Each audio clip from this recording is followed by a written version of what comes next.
We have a small math challenge here. We have to find the value of the given expression. Let us start the video. Here we have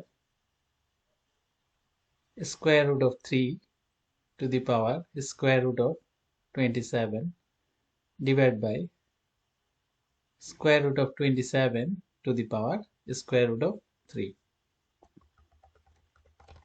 Now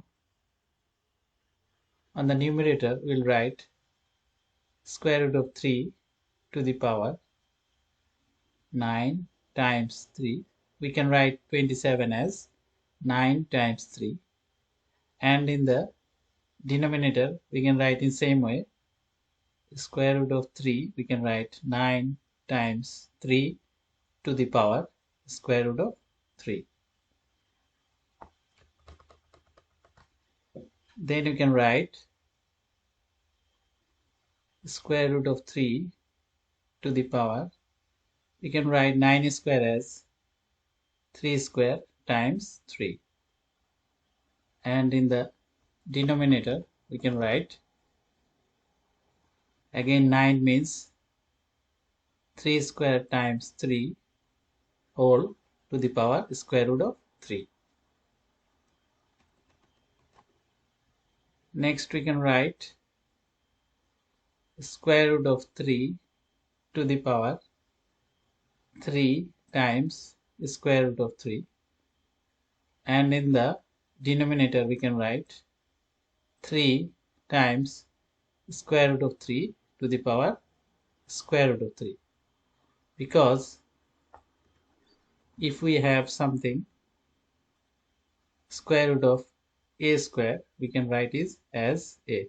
So here square root of 3 square means 3. We apply these rules and get the following expression. Next we can write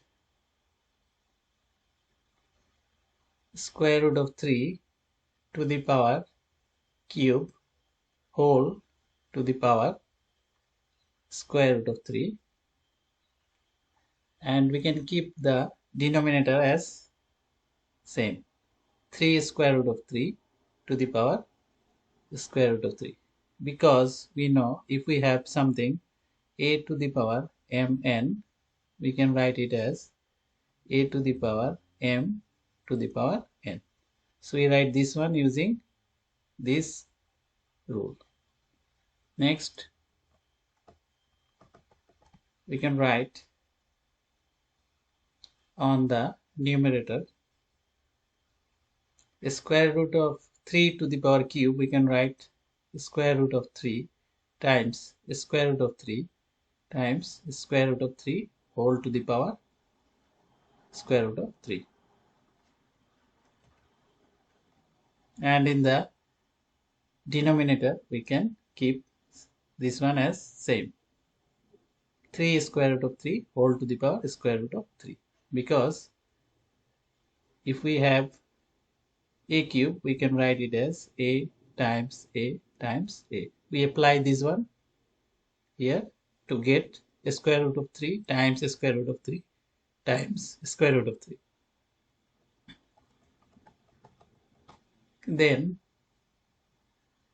we can write this square root of 3 times square root of 3 brings 1 3. So we can write 3 times square root of 3 whole to the power square root of 3, and in the denominator we have 3 square root of 3 whole to the power square root of 3.